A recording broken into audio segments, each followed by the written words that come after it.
convincing her mother-in-law Naomi that I'm not staying here in Moab. I'm going with you. You are my family. Your God is going to be my God. Your people, my people. I'm going to live with you. And where you die, I'm going to die. Where you're buried, I'm going to be buried. What do you call that? Devotion? Connection? Trapped? Huh? Loyal. It doesn't say how they got back to Judah. I don't know how far. 50, 60, 80 miles. Chris might have a little more realization of miles since being in Israel. Across the river. Probably walked. They're poor. She's a widow. Well, both of them's a widow. No males. No one to help. I wonder how much it cost. I wonder how they starved. Getting back, it looks like they had a place to live.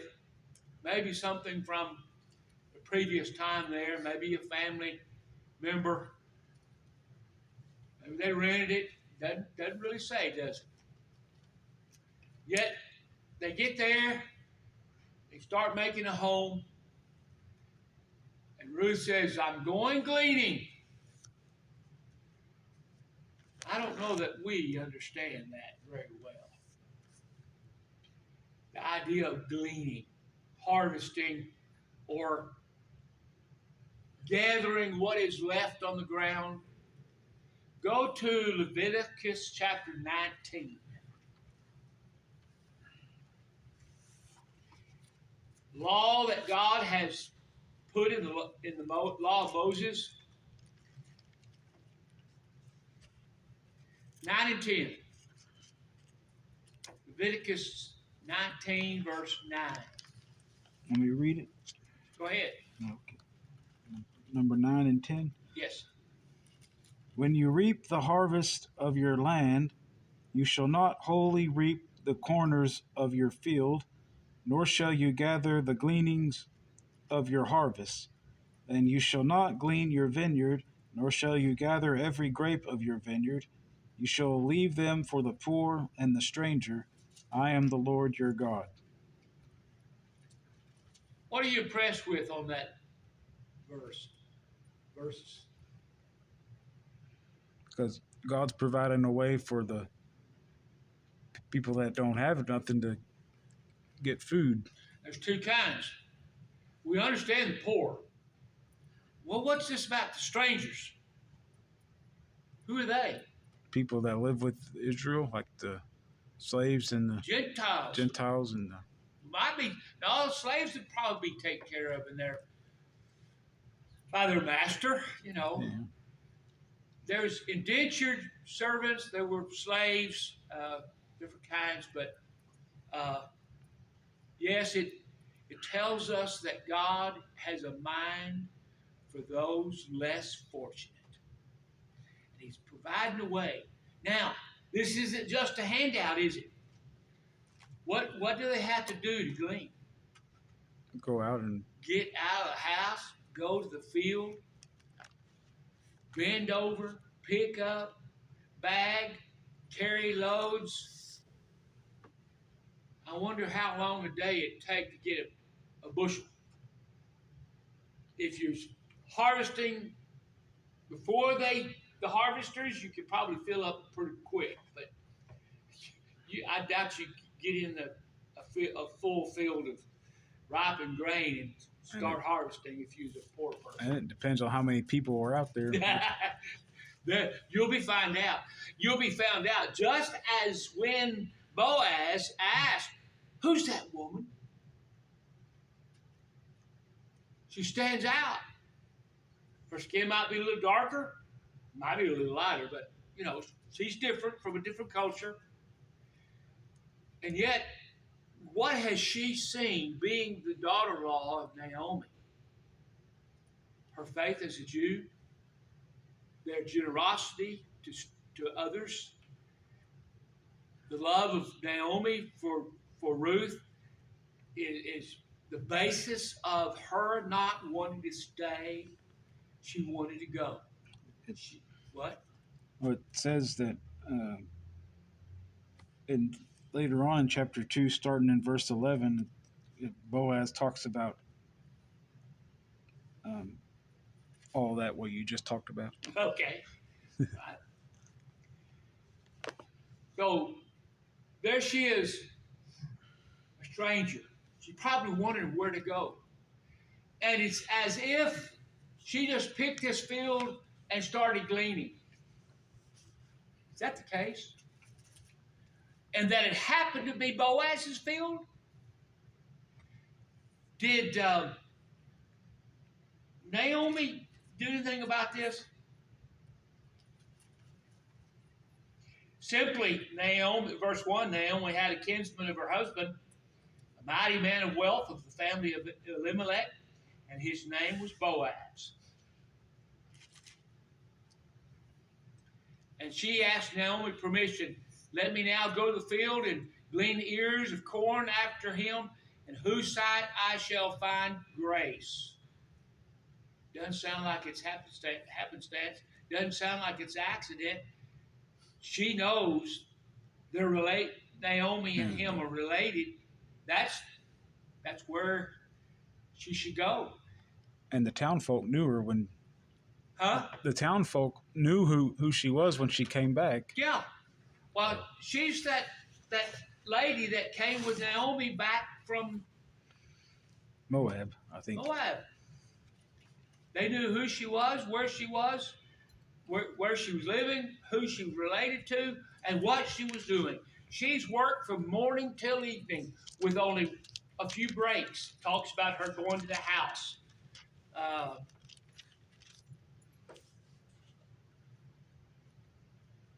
Verse 7. Yeah, verse 7.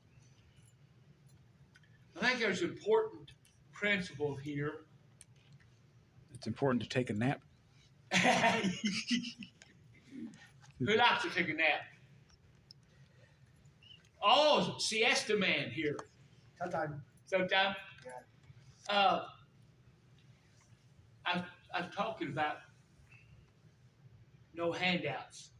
We have Social Security. We have other avenues where someone is not able to work. Government supports them. During COVID, there was a lot of money that was given to people. When that stopped, a lot of people started suffering. Maybe you've run across some. Maybe you've seen some at school. Children don't come to school full bellies. They come and expect breakfast at school. I think the principle here is work and you'll be blessed. Get out, be independent. Okay, you don't have land, you don't have a field to plant, you don't have a job. Get out and do what you can. I'm disappointed in some of the graduates at the Missouri School of Preaching. We gave them knowledge how to plant and grow and have something to eat on their own. And I know they've gone and they aren't practicing those things with all kinds of excuses. But then they want a handout. Sadly, some of them have been known to be beggars. They get on Facebook and they make contacts with, they'll be my friend, and then they'll go to my friends and start contacting them. We know Gregg. Will you send us some support? We're having a hard time. And that's true. They're having a hard time. With their mom and dad. Where's their mom and dad? Yeah. Well, some of them have lost them. It's just a sad situation there. But, you know, what Paul tell Timothy, he that does not work shall not eat. Well, this Ruth was proving her worth, or proving her backbone. She got out there and got busy. She didn't wait for a handout. She went out there to work and gather. And, she got back and showed Naomi what she gathered, and Naomi was surprised. How did you collect so much? Because Boaz told him to purposely leave some behind. Yep. When I'm harvesting black-eyed peas or something, I get everything. I'm not going to have anybody come and gleaning my garden. I'll share, but this was a system for them.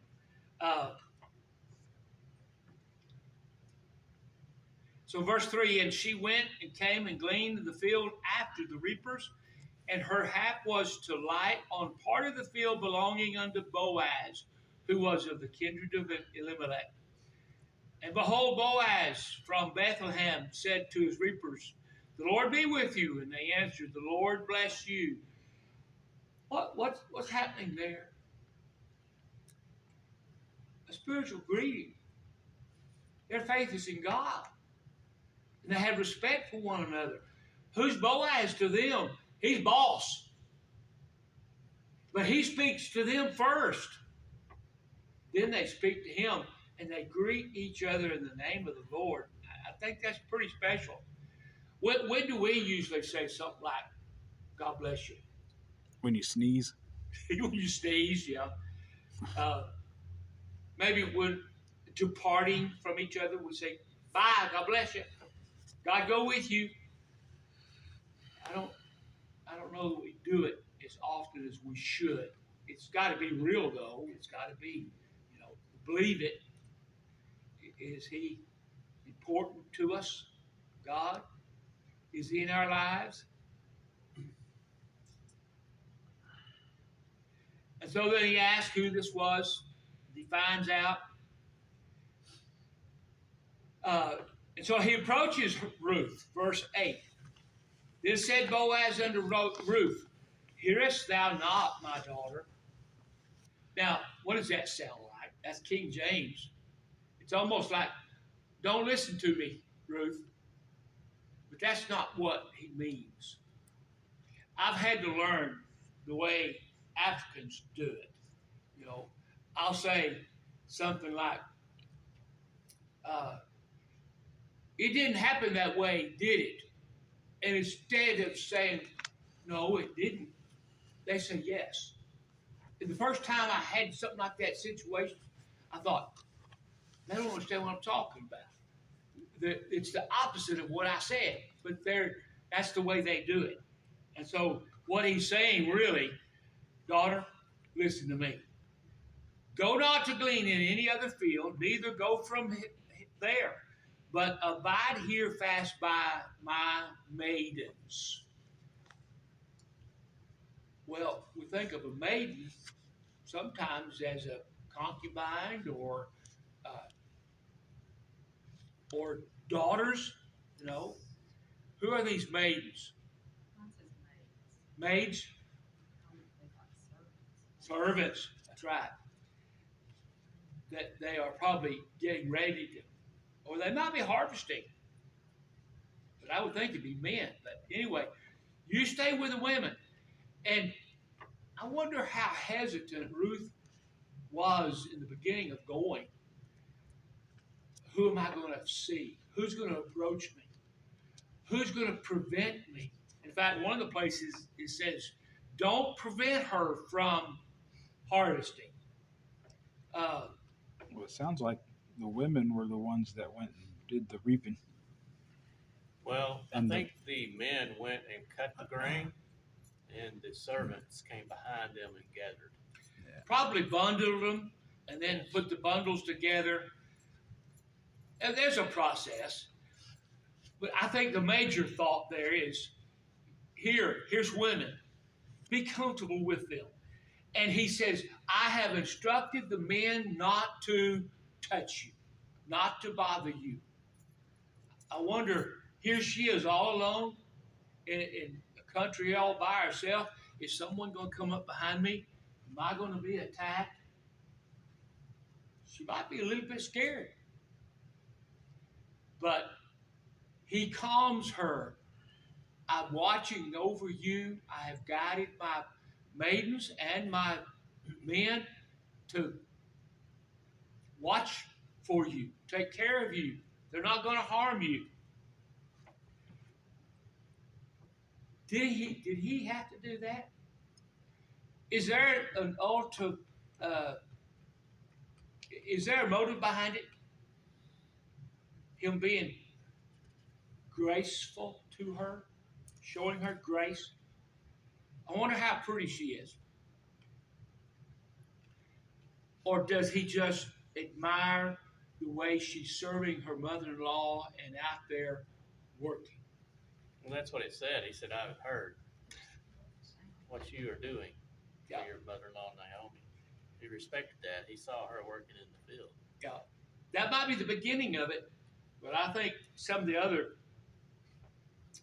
Anyway. Then verse 8, don't go in the other fields. Okay, I did that. Verse 9, let your eyes be on the field that they reap. Go thou after them. Have I not charged the young men that they should not touch you? And when thou art thirsty, go into the vessels and drink of that which the young men have drawn. You know, I wouldn't want to impose. I would know right up front if I was welcome to go get water from those pitchers. So you might think, well, I've got to go to the well and get my own water. But he's calming her down in every way he can. You're welcome. Be easy. Don't fret. It's all in place, and no one's going to look down on you. And this really touches her. Look at verse 10. Why have I found grace in thine eyes? You know, we've been talking about grace the last, Sunday through this day. I put some more about grace in the bulletin. What is this grace that he is showing her?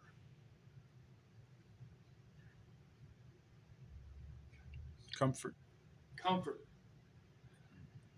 Unexpected. Yeah. He's not expecting anything from her, but he's freely giving it to her. Unmerited. She didn't earn it. She might have deserved it, but she didn't earn it. But how is it that you are taking notice of me, seeing I am a stranger? Are there strangers around us? Are we not strangers and pilgrims and sojourners on this earth? In fact, somewhere God told the Israelites, you were strangers in Egypt. And how were you treated?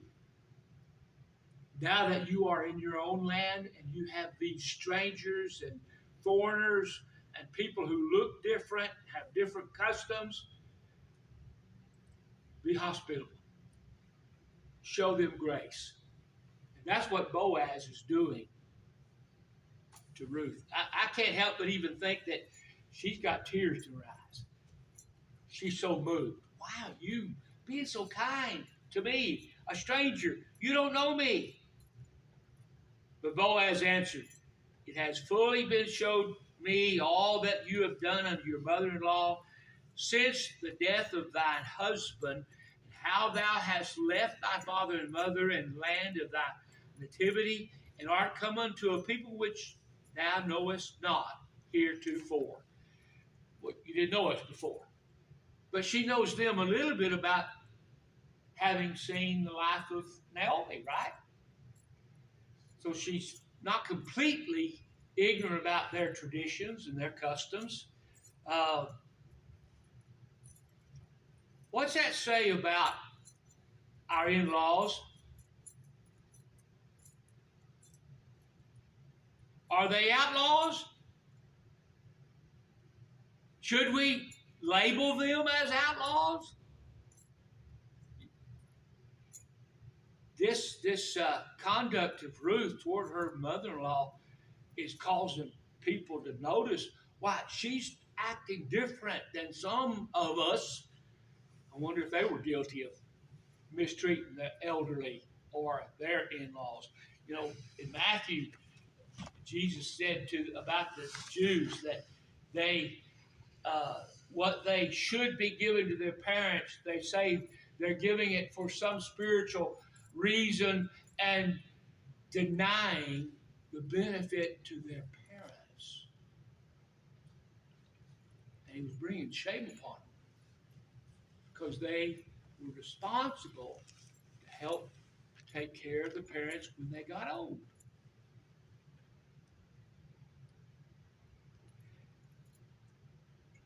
I underlined the word in verse 12. Recompense. We don't preach a gospel of benefits. Come to Christ and you're going to have the best life and you're going to get the best job and you're going to get a raise and you're going to get a promotion and you're going to have this and you're going to have that because and only because you are a Christian. No. What does your verse 12 say? Okay. The Lord recompense thy work and a full reward be given thee of the Lord God of Israel, under whose wings thou art come to trust, or come to take refuge. Remember she said, your God will be my God.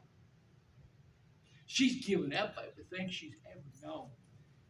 Yes. Am I saying, may the Lord repay you for what you have done. May you be richly regarded by the Lord, the God of Israel, under whose wings you have come to take refuge. Thank you, Jesus. I don't think there is anything wrong in believing in a reward. How do we sometimes refer to heaven? As a reward. Our heavenly reward. I remember one time at one congregation that they would have a little a youth group together in upper stairs and upper room, and they were kind of like a Bible hour. And they was in this competition. If you won, you were given an award, something to say, good job. And there was criticism of that. We shouldn't be doing things like that. We're going to instill in them that they will expect something every time. Well, it's their reward for working hard, or Reward for working hard, he says. or reward for winning the contest or whatever they was doing. Yeah. Well, I mean, we get rewarded for our work with our paycheck. Well, I don't call that a reward. That is pay. That's an Well, agreement. You put this work in, and this is what you'll get paid.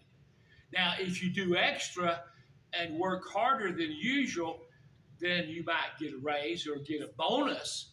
That's at the discretion of those above you, your boss or somebody that's in charge. But I don't think there's anything wrong with thinking Ruth's going to get blessed. Blessed in the way, even if God didn't bless her, could she not in her mind be blessed and content? I've done what I'm supposed to do. I did it. I'm glad I helped my Naomi, and I feel good about it. Sometimes we just need to not expect a pat on the back. That's what I was telling Karen. I said nowadays, all teams, it's not the one that does all the work that gets the award. The whole team gets participation. I don't know. Well, and I think that has set a precedence in society. You show up, you're going to get a reward. You don't have to do all the work. And if you are the one that's worked hard and earned that position of first pitcher or whatever, and there's no accolades. Everybody gets a ring, or everybody gets a trophy here. Yeah, I guess we could talk about that, but a long time. You know, my day it was first, second, third, and I usually didn't get one of those. I always said that because you were talking about getting rewarded for the hard work. Yeah. When you study hard, get the grades, you're better than yourself. It's not competition. It's learning.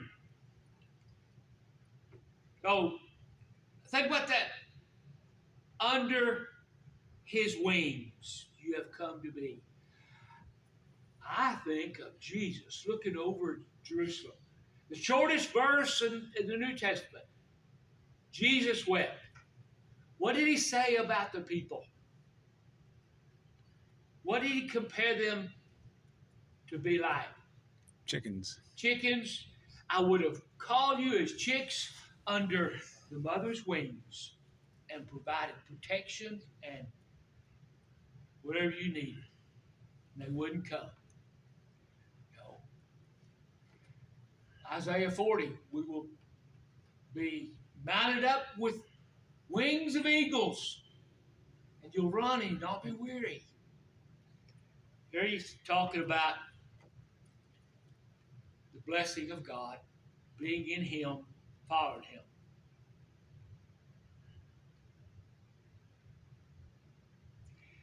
She has to, she responds there in verse 13. Let me find favor in your sight, my Lord, for that thou hast comforted me, and for that thou hast spoken friendly unto thine handmaid, though I be not like unto one of your handmaids. And Boaz said unto her, at mealtime come thou here, and eat bread, and dip the morsel in the vinegar. I know some people that don't like the taste of vinegar. They don't sound very appetizing to them. And she ate beside the reapers. And he reached her parched corn. I heard oven roasted corn.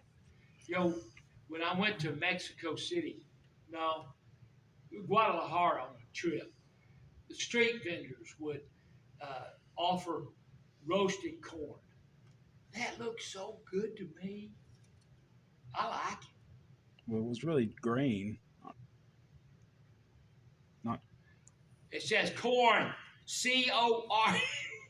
It's not corn like corn on the cob. Well, that's what I'm thinking about. You're right, I maize. know. There's different places call them different things. If it's some kind of seeds roasted and they're eaten. Yeah. What did the apostles do in the field as they were traveling on the day of Sabbath? Picked the ears of corn and was eating them. Corn? Or was it Grain. wheat? I don't know. The scriptures can't make up their mind. Well, it says All the other. She had picked an ephah of barley, oats, maize, something that is used to feed cattle or make bread and so forth. Well, I think it's grain because they go to the threshing floor and they would shake it out and all that. It talked about sheaves. Yeah. Sheaves is a bundle of headed wheat. Yeah. They winnow it. They beat it. They winnow it. You on a stick, right? The corn on a stick with butter and milk and lime. And You know what I'm talking about, don't you? yeah, it's good. Okay. Notice verse 16. And let fall also some of the handfuls of purpose for her, and leave them, that she may glean them and rebuke her not. So, as they were bundling them, something would fall, or they'd let it fall on purpose. Oops, there goes a handful, there goes an armful, leave it. Ruth picked it up. And if she came to pick it up, they weren't to scold her. Wait a minute, that's not part of the gleaning. They took care of her, didn't they? And she collected about an ephah. I've got a page somewhere in the back of my Bible where it talks about measures and stuff. Let's see. Wasn't that how much they were supposed to gather I have about a note in mine that says Yeah. ephah is 3/5 of a bushel or 22 liters. All right. Unusually large amount. Explain leader. I want gallon or, a bushel I can, in my mind. 65 bushels. What? 65 bushels? 0.65. Oh, 0.65. So a little bit over a half What? bushel. Wasn't that how much an ephah? Wasn't that how much of the manna the Israelites were supposed to gather in a day, or was it a omer? I don't remember. Omer. Yeah. Yeah. It's difference, I think. Anyway, when she saw it, verse 1, how much she gleaned, she shared it with Naomi. Verse 19, her mother-in-law said unto her, where have you gleaned today? And where wroughtest thou? Blessed be he that did take knowledge of you. And she showed her mother-in-law with whom she had wrought, and said, the man's name with whom I wrought today is Boaz. Naomi said to her daughter-in-law, blessed be he of the Lord, who has not left off his kindness to the living and the dead. And Naomi said unto her, this man is near of kin unto us, as one of our near kinsmen. Now, remember there's a law of brothers. If a brother dies and he doesn't leave any children of inheritance, then the wife is to go to the next oldest, and she is impregnated, so that there is the name that is carried on. But that's not part of this, because I don't think it would go to the idea of cousins or something like that.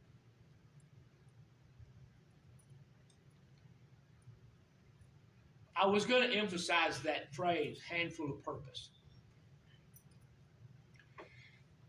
Is there purpose behind everything we study?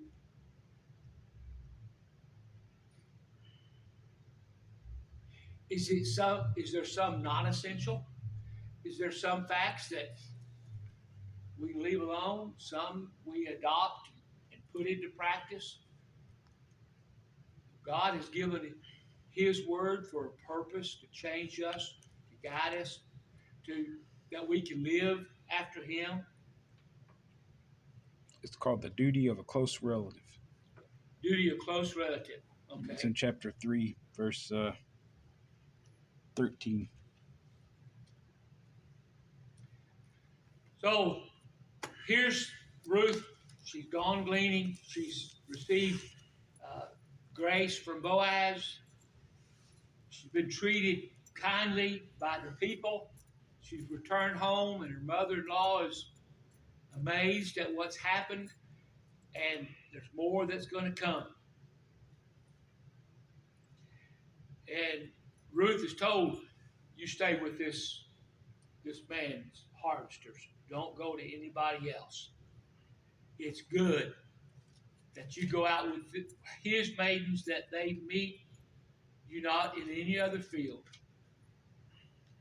And it says, so she kept fast by the maidens of Boaz to glean unto the end of barley harvest and of wheat harvest, and dwelt with her mother-in-law. There, point blank, it explains to us, doesn't it, Braden, what kind of harvest? Well, chapter 3 next time.